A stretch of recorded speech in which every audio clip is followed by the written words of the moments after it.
The sun broke over Mercy Creek like a secret, spilling honeyed light over the frostbitten earth. Its rays caught on wagon wheels and broken fence posts, on horse hooves crusted in clay, and on the thin, swaying figure of a blindfolded girl led down from the back of a creaking wagon. She moved like wind over water, quiet, aware, and barely tethered to the earth. One hand clutched a scrap of shawl. The other reached, faltering, toward nothing. The trader spat dust. $5. Can't get a cow for that, but she's yours if you want her. No one laughed, though several folks sucked in a breath. The girl wasn't white.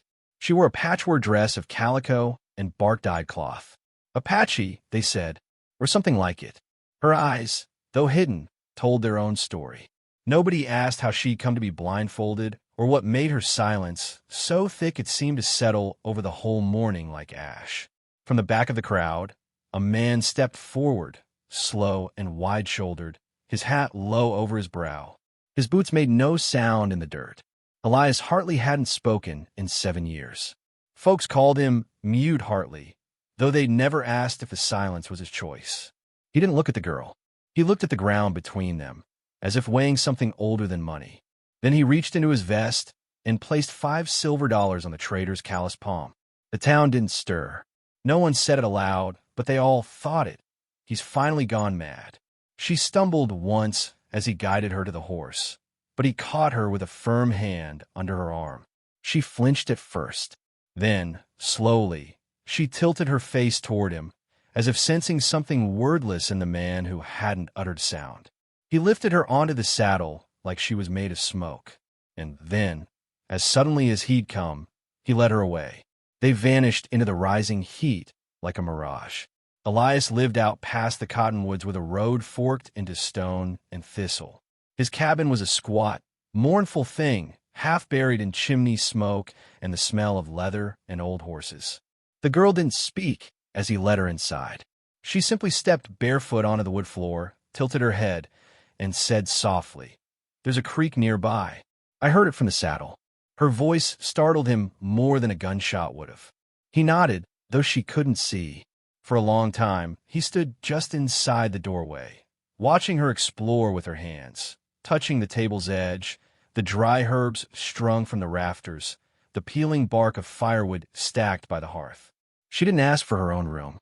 She made a place for herself in the corner, near the stove, where she rolled out a blanket and sat with her knees tucked under her chin. That night, he laid awake listening to her breath, steady, slow, and unafraid. The house, long haunted by silence, suddenly felt alive with quiet. Days passed like drifting smoke. She rose early, swept the floor in slow circles, and warmed water without asking where things were. She never stumbled, never asked for help. Each morning, Elias found his gloves warmed by the fire, his canteen filled, and his saddle cinch freshly mended with woven twine. He watched her from the fields. She spent hours in the sun, facing it with her eyes closed, letting the wind play in her hair. Sometimes she hummed, soft melodies that sounded older than the prairie itself. He didn't recognize the words, if there were any, but they stitched something back together inside him. She called herself Nidita. He hadn't told her his name. One afternoon, returning from the market, he found her seated on the front step, holding a dead sparrow. It had struck the window and fallen. She stroked its feathers with reverence, her brow furrowed. "Even broken wings remember how to fly," she whispered. Something twisted in Elias's chest. He hadn't spoken since the war that took his brother and left him with a scar that curled down one side of his face like lightning frozen in flesh. He used to sing. He used to laugh. Now he just worked, rebuilt fence posts, shoed horses, repaired a piano in the barn that no one played. Once long ago, he'd ordered a bride by letter, Clara Mayfield, a girl from Georgia with pale hands and a neat way of spelling. But when she arrived and saw his face, saw his silence, she turned right back around on the next coach. Nita never turned away. The town buzzed like hornets after that. He bought her like livestock, whispered the women at church. A blind Indian girl, probably cursed. Mrs. Pettyweather had the most to say. Men like him don't need wives. They need a nurse or a priest. Nita said nothing of the whispers. She didn't flinch when they came to town for supplies. She held her basket with both hands and followed Elias like a shadow. People parted around her like she carried some strange disease. But she moved with grace, each step deliberate, each gesture clean. One evening, he found her in the barn, fingers brushing the ivory keys of the long broken piano. She didn't play, just touched the notes like they were sleeping animals. "It's out of tune," she said, "but I like the way it remembers." The next morning, he oiled the hinges. That night, he strung new wires. She never asked him to. In the fields, she began naming things by feel. Wheat was whispergrass. The horse's mane was storm thread. The saddle horn was sun-warmed bone. He began to see his own land through her senses, as if her darkness opened colors he'd forgotten. One morning, Nidita stood by the corral, her hair braided with corn husk threads. Elias saw Mrs. Pettyweather approaching, tight-lipped and trembling with righteousness. "You think this makes you something? Some frontier fairy tale?" she hissed. "He didn't choose you, girl." He settled. Nita didn't reply. She tilted her head and listened. "You sound like someone who was never chosen," she said quietly. Mrs. Pettyweather's mouth twisted. "You're nothing but a blind squaw with a warm stove and no shame." That night, Elias found Nita polishing his mother's old mirror with a torn cloth. She wasn't crying, but her hands shook. He stepped forward, paused, then gently set a tiny velvet box on the table. Inside, his mother's brooch, a silver bird in mid-flight. She touched it, and for a moment he saw something shift in her, something fragile finding root. Outside, the sky began to churn with storm clouds. Nita rose and walked to the porch, lifting her face to the wind. Rain began to fall in steady drops. She turned toward him, smiling faintly. "The sky speaks louder than men," she whispered. Elias stepped into the rain beside her, the drops soaking through his shirt, his silence suddenly deafening. For a long time, neither moved. Then, softly like a stone dropped in still water, he said his first word in years. "Yes." Elias played the first broken chord like a man, remembering how to breathe. The notes stumbled out of the barn's old piano, dry, cracked, and unsure, but they stirred something that had long gone quiet. Dust danced in the amber lamplight as he sat on the bench, shoulders hunched, hands trembling. The air smelled of cedar oil and saddle leather. Behind him, Nita stood by the open door, her hands clasped in front of her apron, head tilted slightly. "You were a singer once," she said, not as a question, but like she was uncovering a memory that wasn't hers. Elias nodded, then hesitated, forgetting she couldn't see. "Yes," he said quietly, and the single word felt like it stretched something open between them. She didn't speak again. Instead, she crossed the wooden floor and sat beside him, her knees barely grazing his. Her presence alone urged him to play another note, then another. The melody came slow, uncertain, a song he'd once known by heart. He didn't need to see her face to know she was listening with her whole being. Nita always listened that way, with her skin, with the stillness of her breath, as though every sound held a secret. The next morning, the town spoke louder than the piano ever could. "Did you hear? He's playing again for her." Clara Mayfield returned that Sunday in a powder blue dress and stiff curls, draped over the arm of a traveling preacher who wore shoes too polished for Mercy Creek. She lingered longer than she needed to near the church steps, watching Elias tie his horse as Nita stood by with a basket of biscuits. Clara's gaze landed on Nita's face, on her blindness, on the soft way Elias turned his body slightly to shield her from the gathering stares. "I suppose he's settled," Clara said to no one in particular. Silence attracts silence. Elias didn't flinch, but later that evening, he sat on the porch with his old journal open in his lap, a pencil pressed to the page. Nita sat beside him, listening to the dry rasp of graphite on paper. "You write the things you won't say," she said. He didn't answer for a while. Then, almost to himself, he murmured, "I forget what my voice sounds like when no one's waiting to run from it."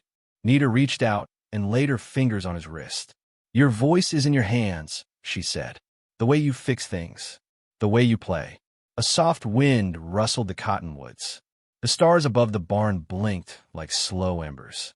She leaned her head against his shoulder, and they stayed like that until the moonlight drew their shadows long across the floorboards. Inside, she began filling the house with sound, wind chimes of tin and bone, dried lavender bundles that whispered in the breeze, beans in glass jars that she rattled to check for fullness. She painted the world without paint, describing things by the way they felt or smelled. The door hinge was rain-rusted, the stove was coal-bellied, and the quilt she mended was thread-thin, but still warm. One afternoon, while repairing a fence post, Elias looked up and saw her kneeling in the grass, listening to a distant whistle. A train was passing, far beyond the hills, its cry thin as sorrow. Her face turned toward it like it was calling her by name. He crossed the field, his boots leaving soft prints behind. "What do you miss?" he asked, surprising even himself. Nita hesitated. "My mother's songs," she said, "and my brother's voice. He used to tell stories with his hands, like yours do." She reached for his hand then, tracing each callus, each scar, like they were parts of a map only she could read. Her fingers paused over the thick ridge of a bullet scar below his thumb. He didn't pull away. That night, the piano played again. This time, Nita stood behind him and laid her hands on his shoulders as he played, grounding him. He didn't need the words to know she was telling him, "I see you." But Mercy Creek would not be silent. A letter arrived, and signed, stuffed under the door of the general store. "She'll curse your land. Can't plant wheat in poisoned soil." Another note nailed to the church door. "Letting savages raise our future? Think again." Mrs. Pettyweather's voice became the loudest. "We'll have no witchcraft in this town. No spells, no songs that call the dead." Nita didn't flinch. She simply stopped going to town. Instead, she taught Elias to listen, to the change in a horse's breathing before a storm, to the sound of thirsty roots beneath dry grass. She knelt with her hands in the soil, planting by scent and heat alone. He spoke more now, not often, but with intention. He read from his journal. He described the colors of the sky at dusk, the way barn smoke curled like ribbon in winter. He told her about his brother, about the singing contest they used to have, about the creek where they built dams that never held. And one morning, with a laugh that surprised them both, Nita told him he'd spoken more in a week than most men did in a year. "I talk because you listen," he said. The fire came just after dusk, when the shadows made the barn look taller than it was. At first, Elias thought it was the stove's flue. Then came the scent, acrid, unnatural, and the panicked scream of horses. He ran. Nita was already outside, one hand pressed to the earth, the other raised to the sky. Her head turned sharply. "Barn," she whispered, and took a step forward. "No," he said. "Stay." But she didn't listen. She ran blind into the smoke, arms stretched, her ears tracking each sound like a fox in the dark. Inside, the animals thrashed in fear, flames crackling against hay and wood. She spoke to them, calm, rhythmic words in her native tongue, until they stilled. Her hands found their bridles, and she led them out one by one. By the time Elias reached her, she was coughing, her face streaked with soot, her dress smoldering at the hem. He gathered her in his arms, cradling her like something too sacred to hold. She didn't resist. Later, with her hands bandaged and her hair smelling of smoke, she lay curled on the floor near the hearth. Elias sat beside her, silent again, but not the silence of fear, the silence of awe. "You could have died," he whispered. She turned her face toward him, eyes closed. "I wasn't afraid." He touched her cheek, then bent forward until their foreheads met. His voice, when it came, trembled. "Don't leave me." She smiled. "I never could. I see you." Outside, dawn crept over the scorched pasture, tender and gold.